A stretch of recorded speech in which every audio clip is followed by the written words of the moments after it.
On March 21, 2021, an up-and-coming young Russian oligarch and his wife touched down in their private jet at tiny Sion Airport in the Swiss Alps. It's a wedding anniversary celebration, and they're on their way to a luxurious ski vacation. Sion is the gateway to the famed resort of Zermatt, where the elite go to ski and to party. Sion is still an hour's drive from the slopes, so the truly wealthy take a short walk across the tarmac and board helicopters to take them directly to the slopes. The oligarch's name is Vladislav Klyushin, and at this moment, he's at the absolute height of his powers. He's built a fabulously successful company, he's cultivated connections at the highest levels of the Russian government, and he works for the office of the Russian president, Vladimir Putin.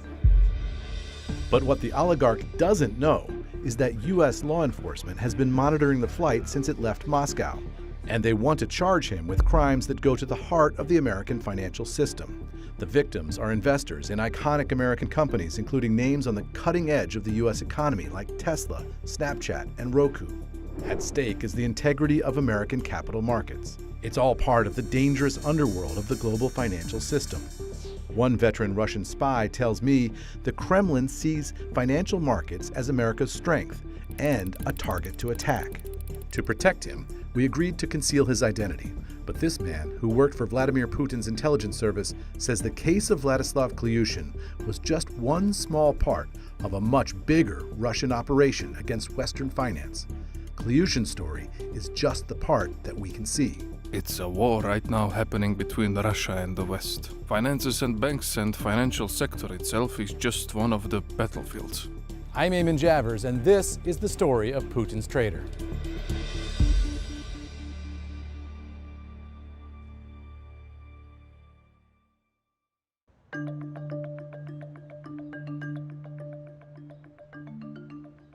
The story begins when veteran FBI investigator B.J. Kang gets a tip from the Securities and Exchange Commission, which has spotted a pattern of unusual and suspicious activity in the stock market. They suspect insider trading. Someone is getting financial information ahead of time, against the law, and cashing in on Wall Street. The information we got early on was there were a number of traders. They were just hitting it out of the park. Kang is one of the FBI's most storied financial crime investigators. He's busted some of the most notorious Wall Street criminals of all time. He was there for the arrest of Ponzi scheme mastermind Bernie Madoff, and he perp-walked insider trader Raj Rajaratnam.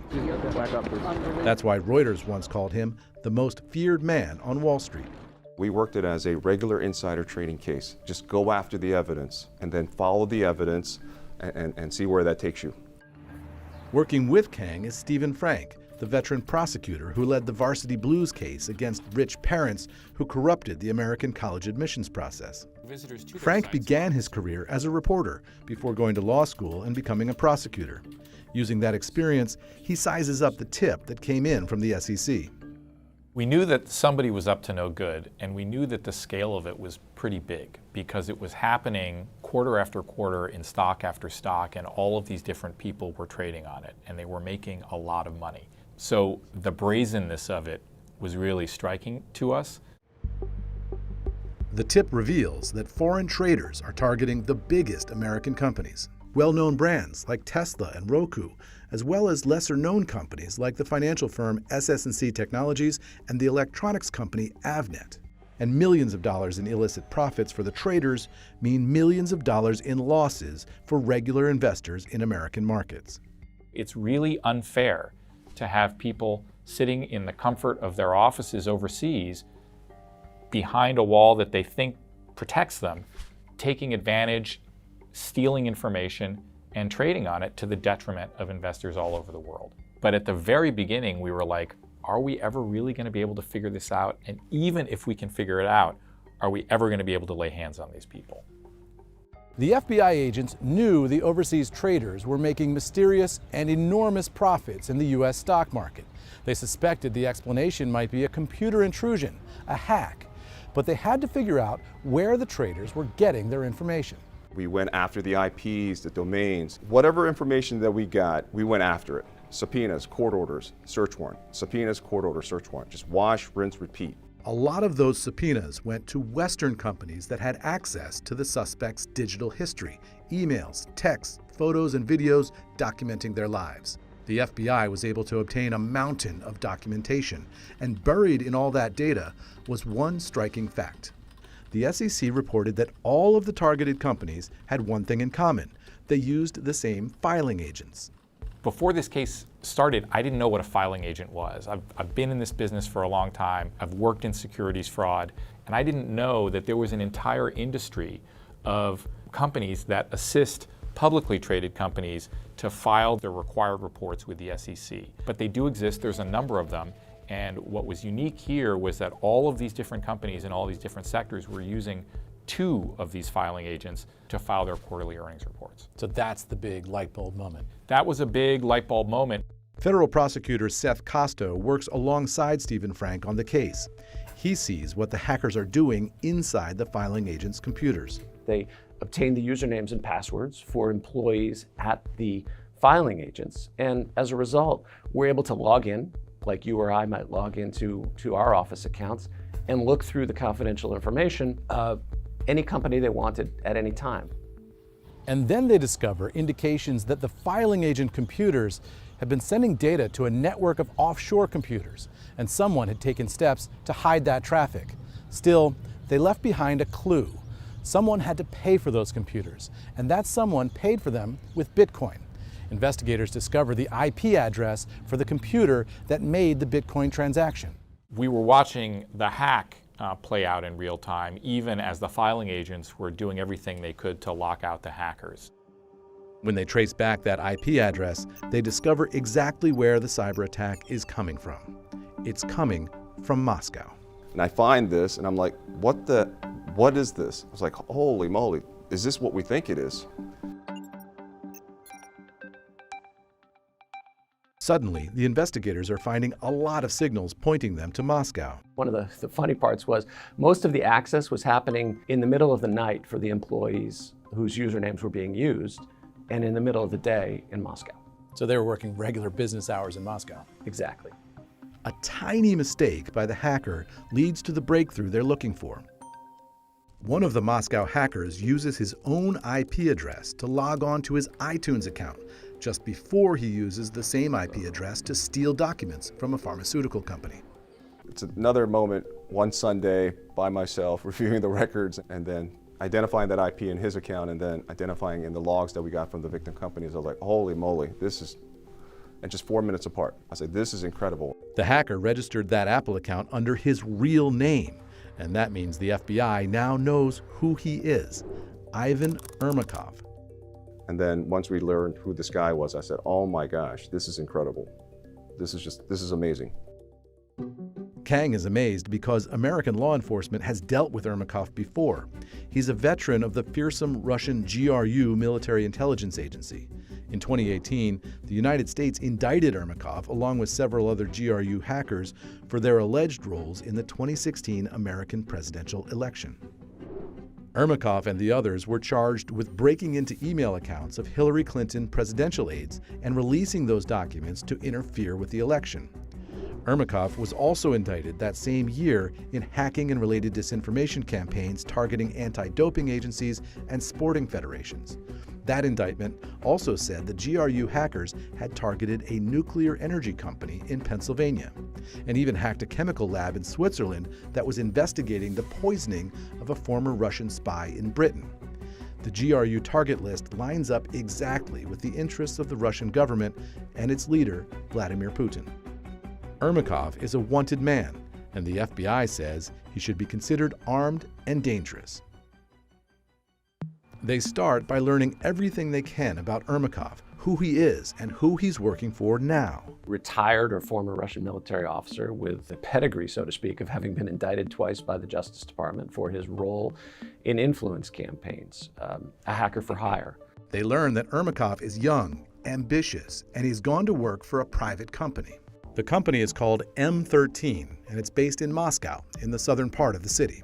The company advertises itself as a cybersecurity firm, and it tells potential customers it has experts who can test a company's cyber defenses. In other words, it's a hacking company sitting in plain sight. They said, look, we can create teams of black hats who will use hacking techniques to see if they can break into your website, see if they can cover their tracks, see if they can gain access to your most sensitive data, and then we'll tell you what we were able to do so you can fix those holes in your network. But then what they did is they turned around and they used exactly the same techniques that they were advertising to hack into these filing agents in the US.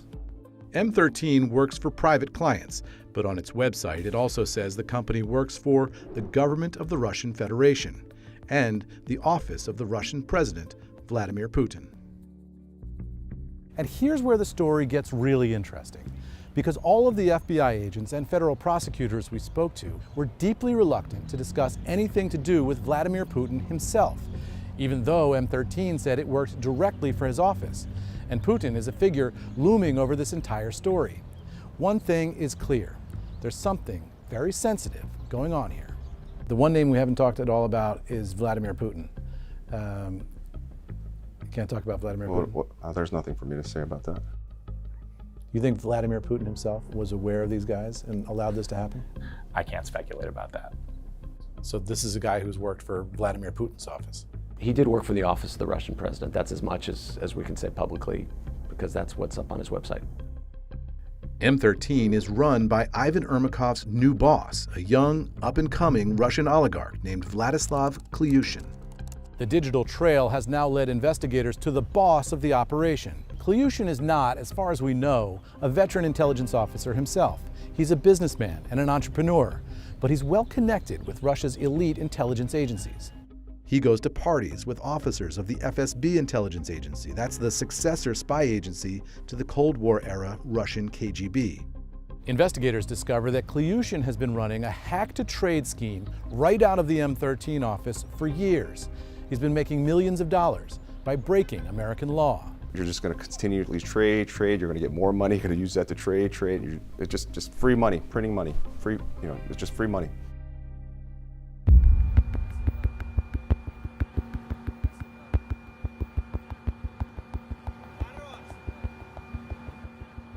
The evidence investigators gather starts to reveal the story of what's going on behind the scenes in Moscow.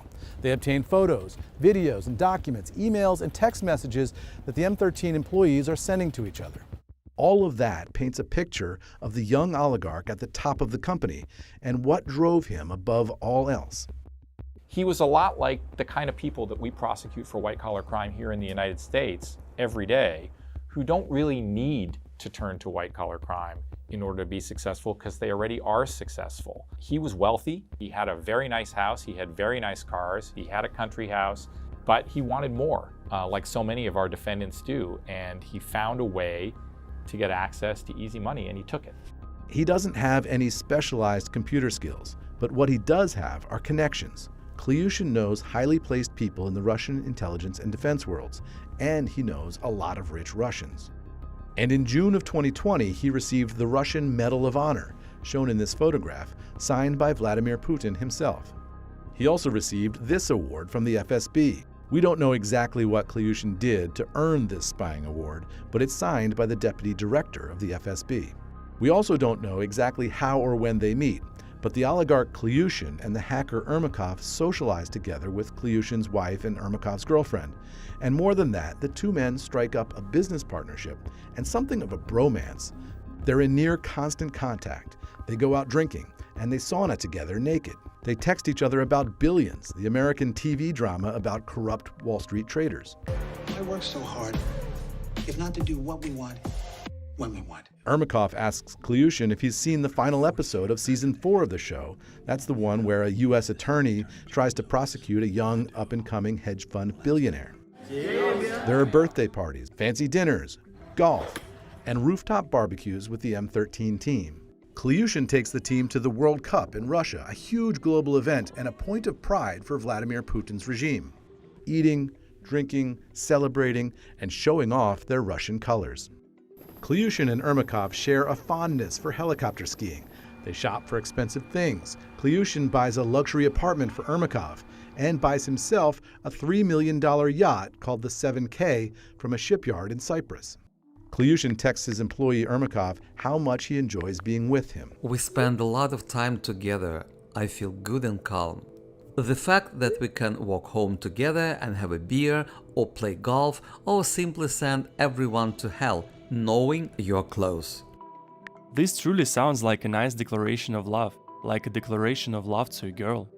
I mean, it sounds like a bromance. It was definitely a bromance between those two. Was it a romance? I don't believe so, no. But they were very, very close. They spent a lot of time together, and they definitely liked each other. They were friends.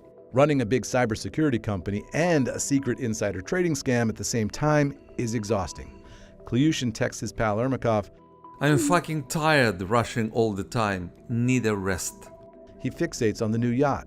At this point I want nothing except the boat.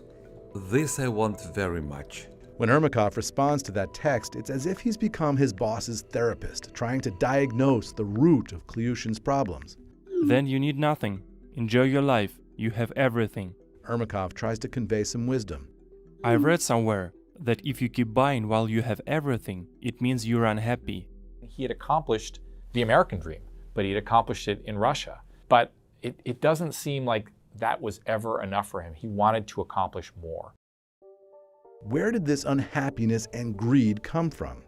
Klyushin, who was born in 1980, comes from humble origins. He's the son of a single teen mother, and he's never known his father. He started working at age 13 to help lift his family out of poverty.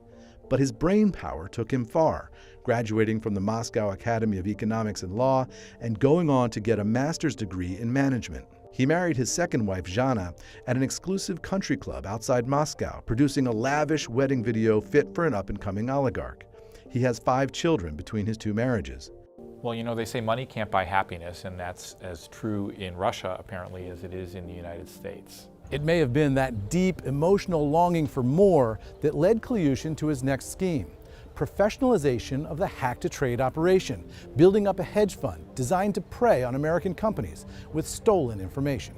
We learned during the investigation that he brought in investors, significant participants in the Russian business community, who gave Mr. Klyushin their money.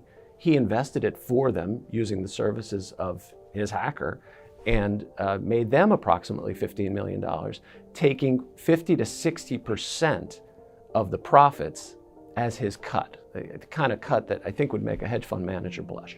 He was hoping to get investors to put money in a fund that they thought would be legitimately invested, and in fact, he'd be trading on inside information. He wanted to create Insider Trading LLC. Exactly. The scam is churning out profits, but Klyushin is right that he needs a break. He's running ragged, and he's beginning to make mistakes of his own. And his employees start to worry that the boss is going to blow up the whole operation. Vlad, you are exposing our organization. This is bad.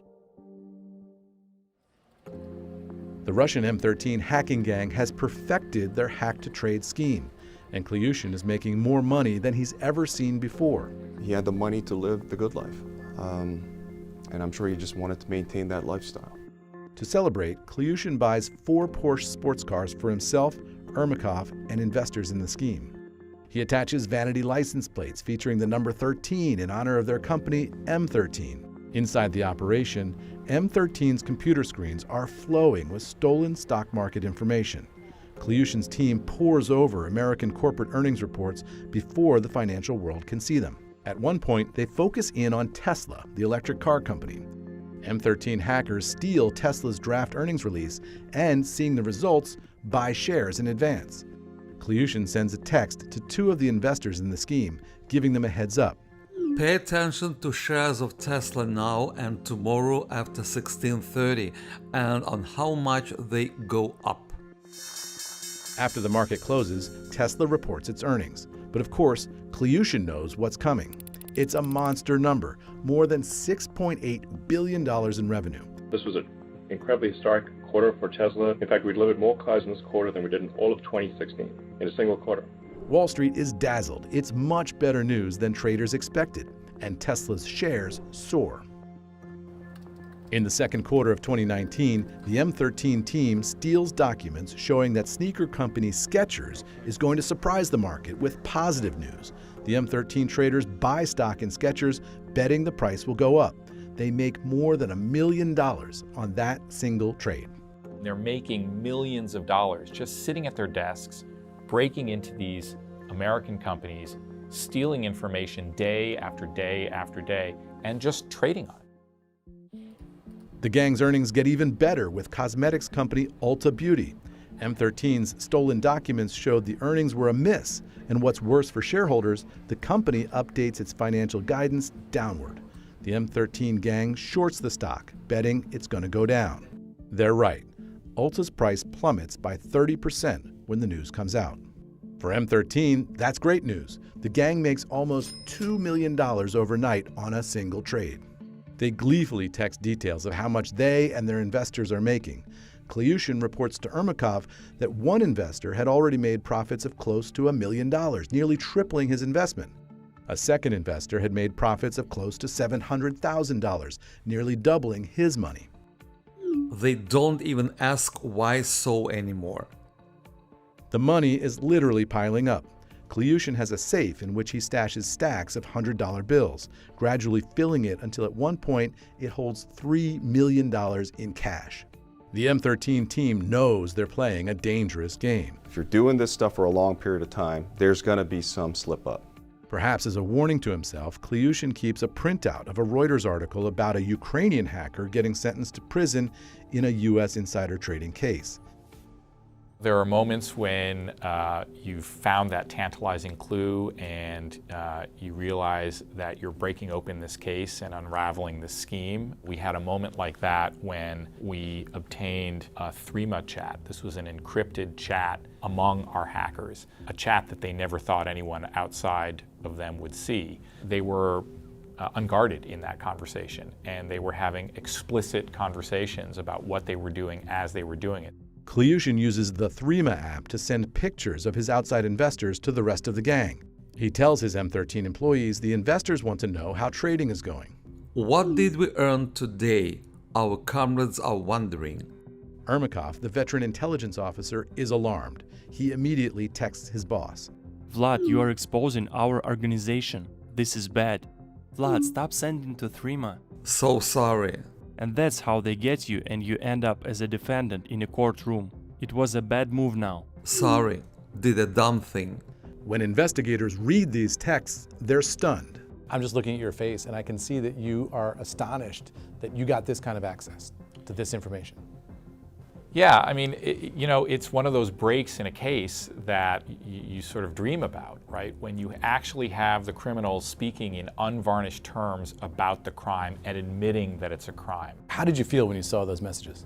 I mean, those are case enders, and they were. The M13 crew is also learning that winning on Wall Street is harder than it looks. Even with stolen documents, insider trading is not easy. These are hardened Russian hackers. They're very smart, brilliant even in their field, but they just don't have any experience in finance. Even when they had inside information, they weren't 100% accurate or correct in their trading. They didn't get it right 100% of the time. Sometimes they misread the information that they had, sometimes they missed something that was in there, or sometimes the market didn't react in a way that they expected. When they didn't trade on material non-public information, they were actually terrible traders who lost money more than they made money.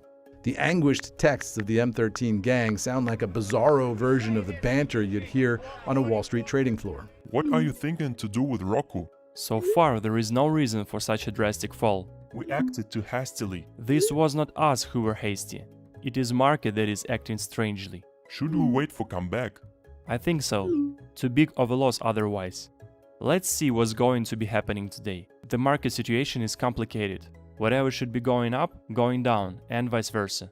The gang comes to some tough conclusions about their own performance in the market. We implement poor trading ideas due to low-level competencies as traders.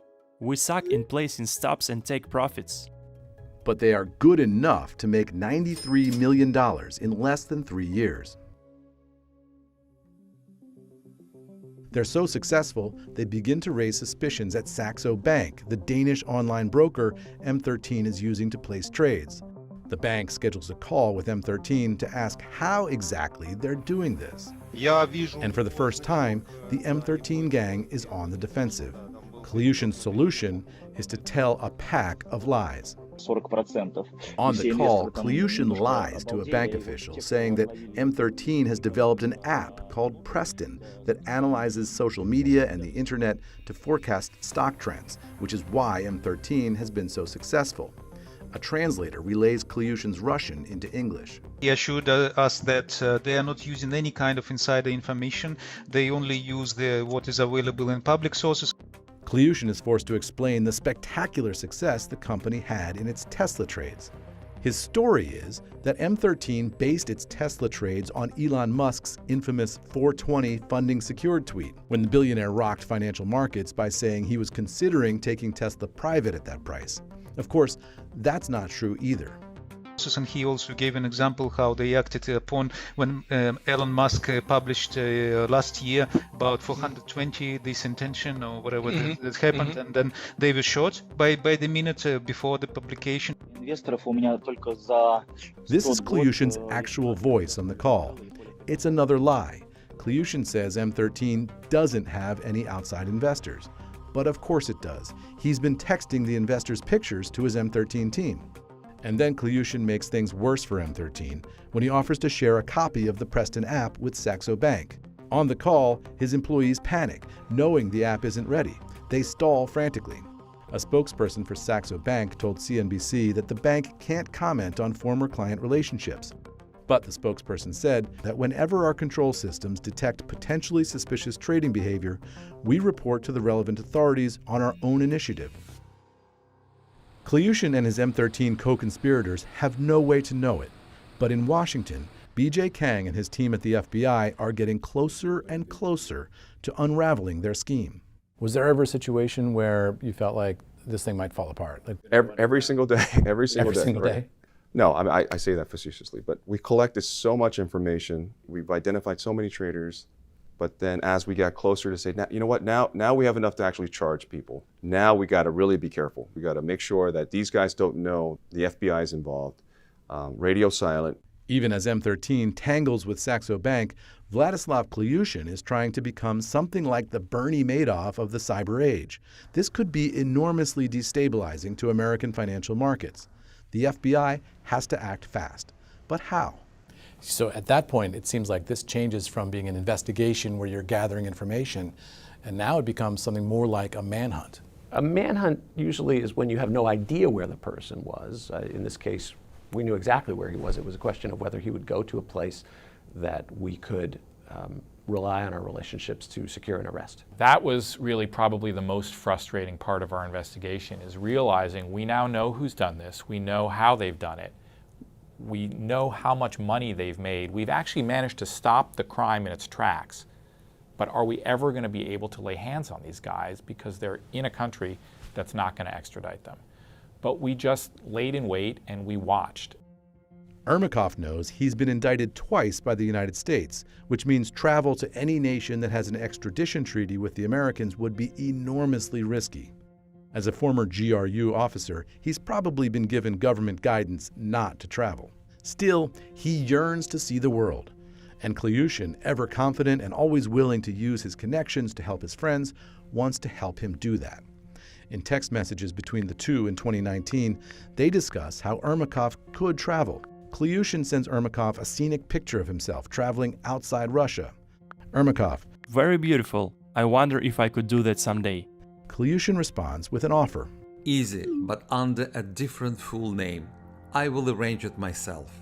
Ermakov: Do you think that a different full name would do the trick? Klyushin: Yes, 100% we will definitely go to Europe. I don't know about London or America. Ermakov: Well, okay. Klyushin says he has asked his high-level intelligence contacts, using the acronym for the FSB's Department of Military Counterintelligence, which exists to hunt for Western spies inside the Russian army. Klyushin: I checked with DVKR. I can live with that. Let's not delay and start traveling now. I got the hint and I'm working in that direction.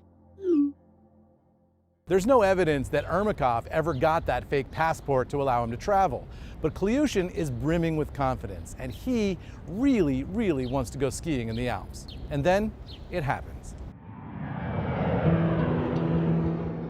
In March of 2021, the FBI discovers Klyushin has chartered a private jet to fly from Moscow to Switzerland. They set up a plan to capture him. It was pretty nerve-wracking. It's a breathless moment. You're literally holding your breath to see how this is going to play out and whether we're ultimately going to be able to grab him. We had exceptional cooperation from our partners in Switzerland. We knew that he was on this plane, we knew where he was going and when he was going to land. They ultimately made the arrest. He landed on this private plane. He was actually in ski gear, getting off the plane, ready to board a helicopter that was waiting for him. He was about to go skiing, and the Swiss agents were waiting for him. They swooped in, they arrested him, and minutes after they arrested him, his wife sent a text message. The text message that she sent was to his co-conspirator, Mr. Ermakov. That was devastating evidence of their conspiracy. She sees handcuffs being placed on her husband, and the first person she reaches out to is the former Russian military intelligence officer that we've identified as the actual hacker.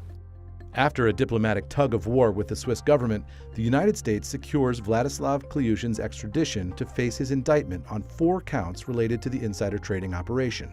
Ermakov and another M13 employee are also indicted in the scheme, but both men remain in Russia, where they are beyond the reach of U.S. law enforcement.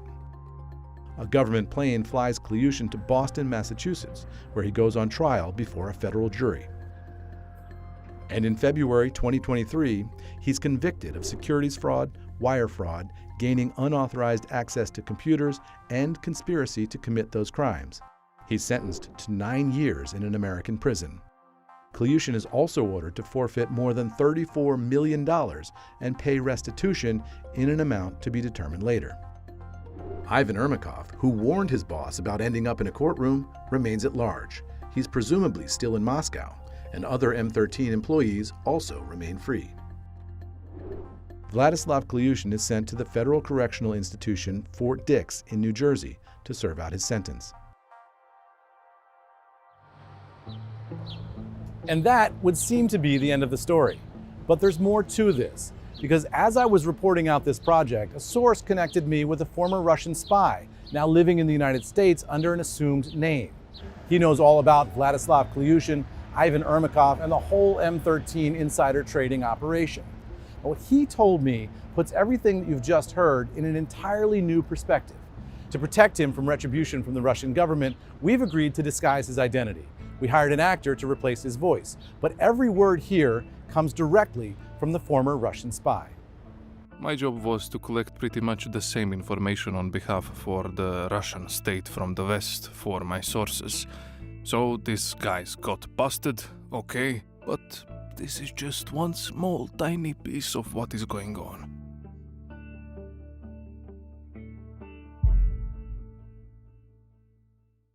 This man knows Russian intelligence operations from the inside out because he's a former Russian spy. An officer of the FSB, he switched sides, came to the United States, and lives here now under an assumed identity. He's wary of reprisal from the Russian government for betraying his country. So we sat down with him in person at a location inside the United States that we have agreed not to reveal for his safety. To start with, what name should we use with you? John, Mike, whatever you want. I guess that's the best option. Okay, John or Mike, you spent a lot of years in the Russian FSB, in the intelligence services. Tell me a little bit about that experience. How long were you a Russian spy? Around 16 years in service. I was an operative. My job was to recruit sources among Russian foreign businessmen and use them as assets for the Russian state, collect information, so on. Primarily fieldwork was finance, its banking system and financial sector itself. And at some point, you decided you had to leave. Yes. Why was that? It was a personal matter. My life was in danger, and not only mine, but my wife's life as well, and I had no choice at all. So you came to the United States? Yes. I mean, let's say the Americans brought us to the United States. John, or Mike, says the Klyushin operation was just a small part of an overall Russian strategy designed to respond unconventionally to American financial sanctions. He describes a strategy in which Vladimir Putin authorizes his top intelligence officers to wreak havoc on Western economies. It's a war right now happening between Russia and the West, or Eastern-West confrontation. Finances and banks and financial sector itself is just one of the battlefields where the whole thing is happening. So they have to be creative. So the cyber attacks or the insider trading, all of the stuff, it's kind of a weapon and tools they can use against the West. He says many of his former bosses in Russian intelligence are stealing Western financial information for their own personal profit. How often does that happen in the Russian intelligence services? I would say that's pretty normal practice. The Russians do operate freely inside the Western financial system as an operatives, and they have assets. You're saying Russian spies in the United States have been stealing financial information from American companies for years and profiting from it? Sure, they do. Not Russian spies are profiting from it, but the people to whom they've been delivering this information. Yeah, that's for sure. So they're bosses back in Moscow? Bosses back in Moscow or companies which are affiliated with the Kremlin and Kremlin operations. So Russian spies are insider trading in the United States all the time? Well, I only can say from my own personal experience, but what I say from my career, what I was doing, that was pretty common, yeah. Did you see insider trading in U.S. markets while you were inside the FSB? I saw the information which was extracted. And you're saying it's more than just cyber attacks, it's also spying in person? It is most important part. The cyber attack, again, it's traceable. But if you have a mole inside, hypothetical mole, inside a private business company, right? This person can sit there for years, decades. No one's going to say anything, as long as this person is not doing anything stupid. He's not buying some Bugattis, Lamborghinis, Porsches, and so on. And you know for a fact from your own experience that there are moles inside American companies passing this kind of information now? I can't say this kind of information, but that was my job to recruit foreign businessmen, including Americans. So yes. And how did you do that? How did you recruit them? Charm. You are charming. No, I'm kidding. It's a long process. You need to collect information, you need to pick the person. It's a long process. Like a shark, you have to circle around. What this spy is saying is pretty shocking, and it has profound implications for the U.S. financial system. I wanted to check that with some American experts. Are there more gangs like Klyushin's? Are there more Russian intelligence vets hacking into American companies? Google's Sandra Joyce is a cybersecurity expert, and from her perch in the private sector, she's seen it all. What strikes her about the Klyushin M13 crime, though, is just how easy the insider trading hacking was. We know that the GRU has some incredible capabilities. If you think about it, they were behind turning off the lights in Kyiv in 2015 and 2016. If you recall the NotPetya incident where worldwide shipping came to a halt, that was the GRU. So they're capable of doing some pretty incredible hacks. So for a guy like Ermakov, this was easy pickings. For a guy like him in the GRU, this probably would have been on the easy side for them. Do you worry about guys with that kind of experience bleeding off into the private sector and sort of setting themselves up as, pirates with a letter of marque, kind of working in Russia with that kind of skill set, attacking American companies? Well, right now we are seeing this surge of ransomware and extortion to American companies, and that is coming out of Russia primarily and also Eastern Europe. So we do feel that it's a huge concern and a national security issue for sure. And I talked with Joe Bonavolanta, who ran the FBI's Boston division during the investigation. He says M13 is probably not the only cyber-enabled insider trading gang out there. Do you think this kind of hacking to trade is happening more often than we know? I do.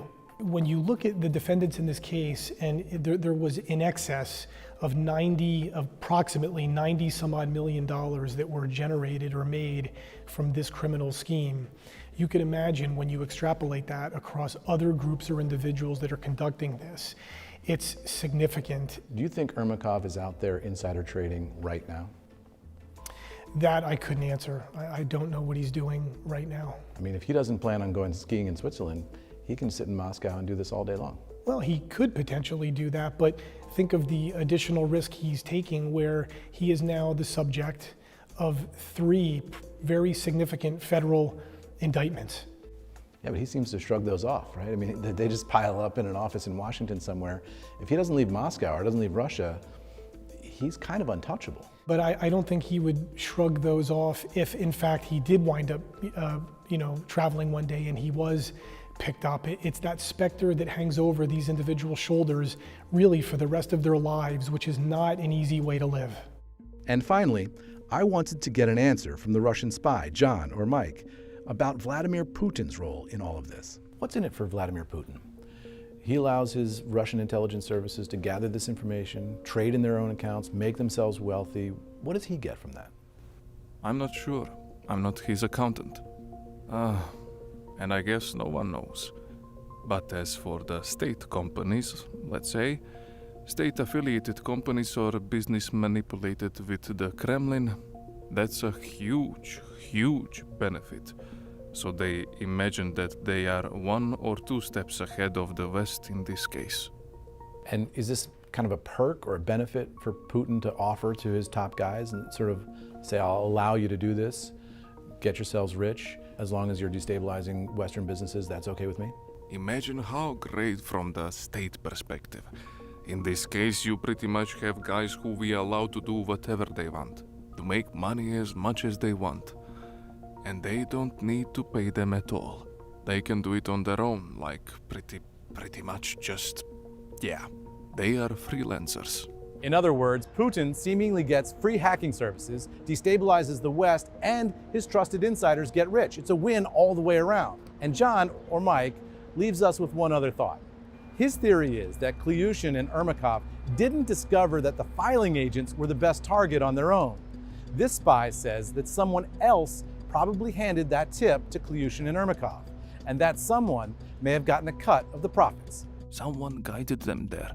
Who was that, do you know? Guys who know the business, so spies who do the job in this line of work. And they figure out, yeah, that's the weakest spot, how we can get the information. Wow, I hadn't even thought of that. Well, because you're a good guy, I'm bad guy. And that's where our story ends, for now. It was pretty clear from our conversations that the United States government is still watching Ivan Ermakov, waiting to see if he ever takes that ski trip. And if what the former Russian spy tells us is correct, there's a whole hidden world of Russian intelligence insider trading for the FBI to investigate next. For CNBC, I'm Eamon Javers.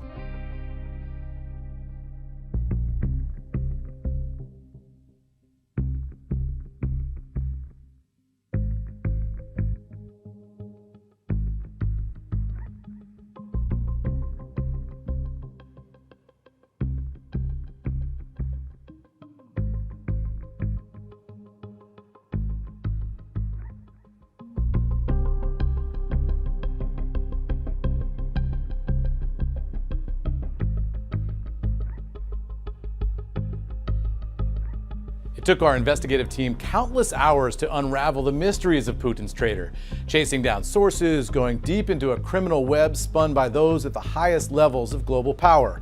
You can join us in every step of this gripping journey by following and listening to our limited podcast series called The Crimes of Putin's Traitor. It's the expanded universe of this real-life thriller featuring exclusive spy interviews and behind-the-scenes reporting. Follow our series now wherever you get your podcasts and be the first to get notified about new episodes.